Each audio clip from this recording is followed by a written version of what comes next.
छोटे छोटे सवाल। मेरा सवाल सर से है। सर ने कहा अभी कि जो है गाली दी गई है, तो मैं कहना चाहूंगा प्रधानमंत्री मोदी जी ने भी कई बार सोनिया जी के लिए और मनमोहन जी के लिए अपशब्दों का प्रयोग किया है, उस पर आप क्या बोलेंगे? जवाब दीजिए, जवाब दीजिए।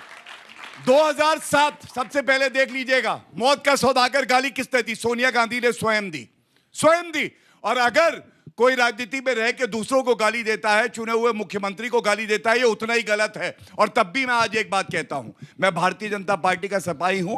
सोनिया गांधी जी का स्वास्थ्य ठीक नहीं था, 2 बार बता सकता हूं। नरेंद्र मोदी जी ने कहा मैं कामना करता हूं आप जल्दी स्वस्थ हो। यही स्वस्थ प्रणाली है। और सोनिया गांधी और राहुल गांधी कानून से ऊपर नहीं है कि देश के चुने हुए प्रधानमंत्री और मुख्यमंत्री को गाली देंगे।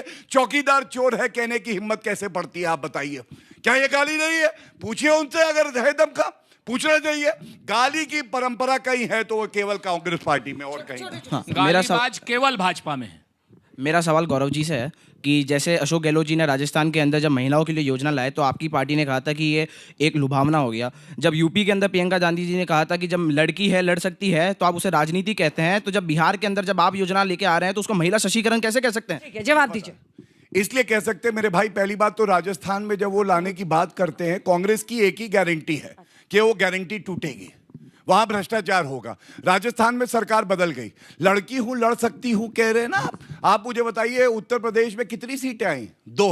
लेकिन प्रियंका गांधी वाड्रा का प्रमोशन हो जाता है, उनको जो है सांसद नेत्री बना दिया जाता है। और हमारी गारंटी क्या है? 1 मिनट अंजना जी, बस मैं लेके आया था आंकड़े। मध्य प्रदेश में मुख्यमंत्री लाडली बहन योजना 1500 रुपए, महाराष्ट्र में लाडकी बहन योजना, दिल्ली में हमने योजना शुरू करी, ओडिशा में करी, हरियाणा में दीनदयाल लाडो लक्ष्मी योजना। हर जगह पे अपना वादा पूरा कर रहे हैं और सालों साल से चल रहा है, एक इलेक्शन में नहीं।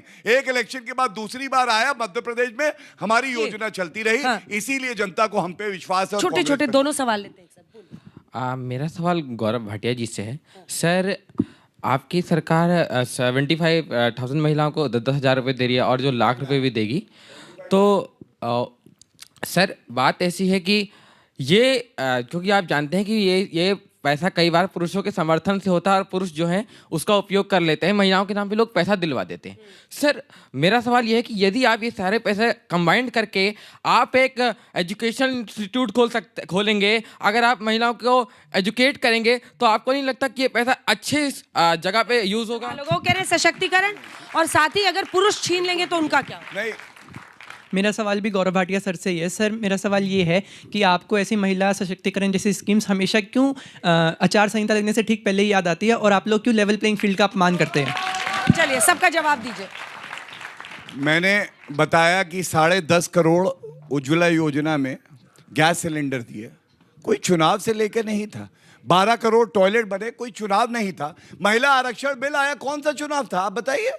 हमने पास किया, संविधान संशोधन किया। इसलिए ये सोच कांग्रेस पार्टी की हो सकती है, गरीबी हटाओ, गरीबी हटाओ। पता चला गांधी परिवार हट गया और गरीबी हटाई तो 25 करोड़ गरीबों को गरीबी रेखा से ऊपर पहुंचाया तो नरेंद्र मोदी जी ने पहुंचाया।